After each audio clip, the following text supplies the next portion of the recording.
Hi, I'm Spiky. Welcome to my clinic.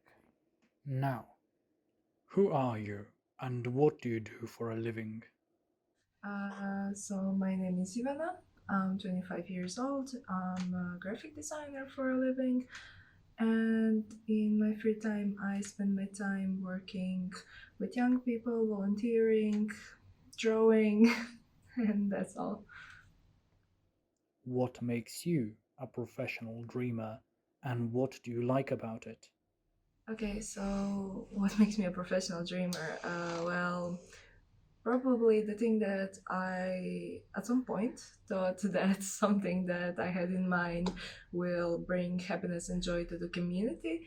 So I decided to like do the project or create something.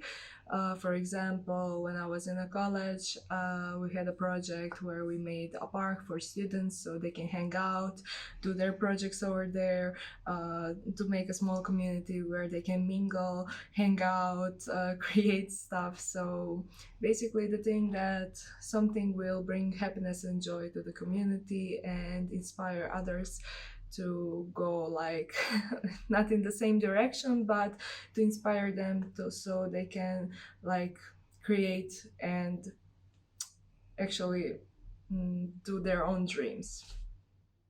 What challenges have you faced as a youth worker? I definitely face challenges with working with young people.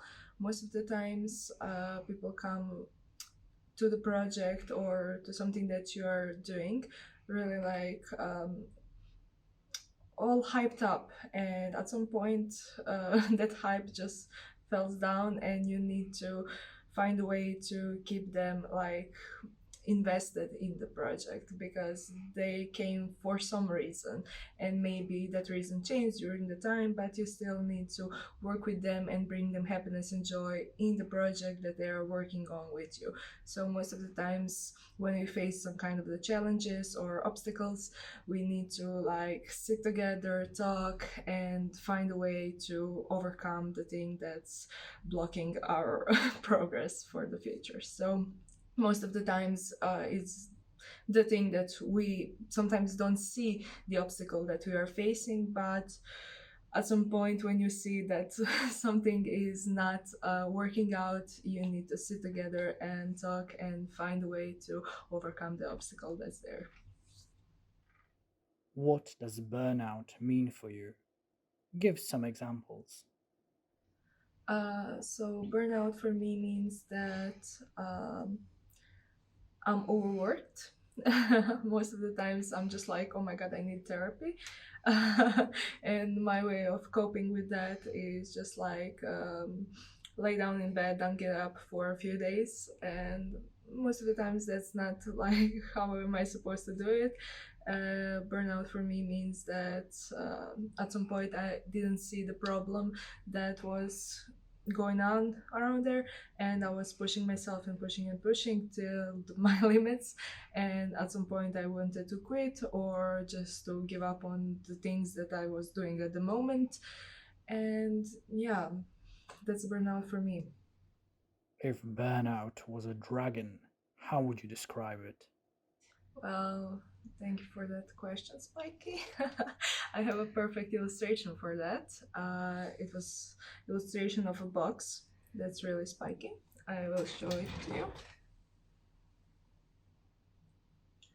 So that's my dragon. It's a box with the wings and the tail with a lot of spikes, because most of the times when the spiky comes around, I feel closed. I feel like I packed myself inside of the box, and that box doesn't let anyone else around me because I want to keep it for myself. I don't want to bother other people with a problem that's going on. So yeah, my spiky is really boxy, boxy and spiky. So yeah.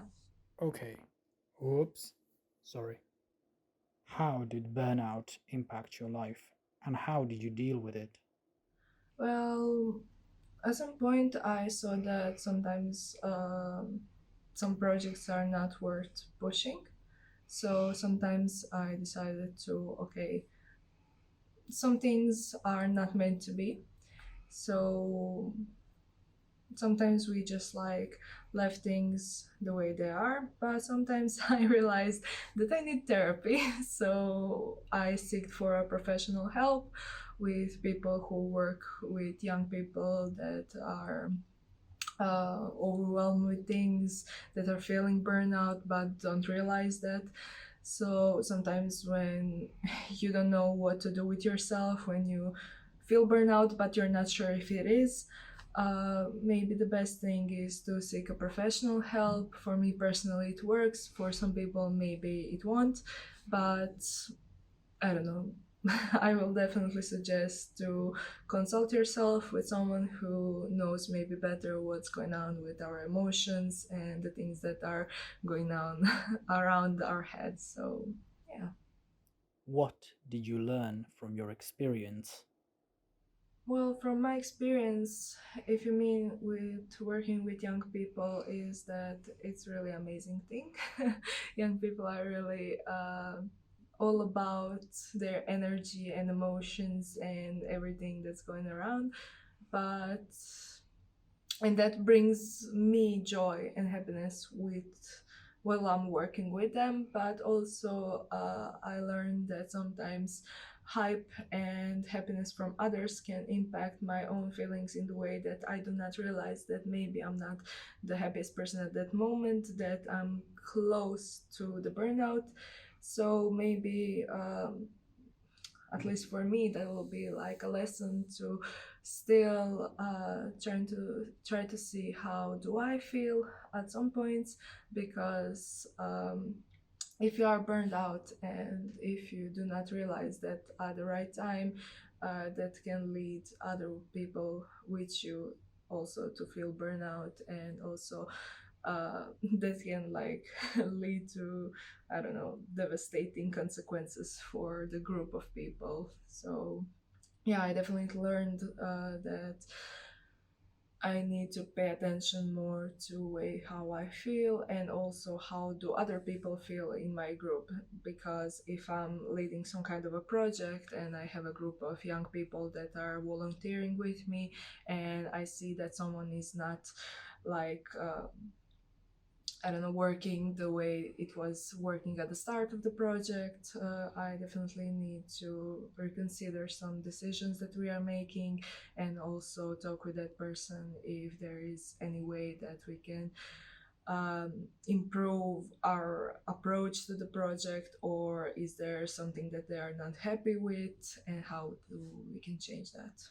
Now, if you could send a message to your younger self, what would you say to help them prevent burnout?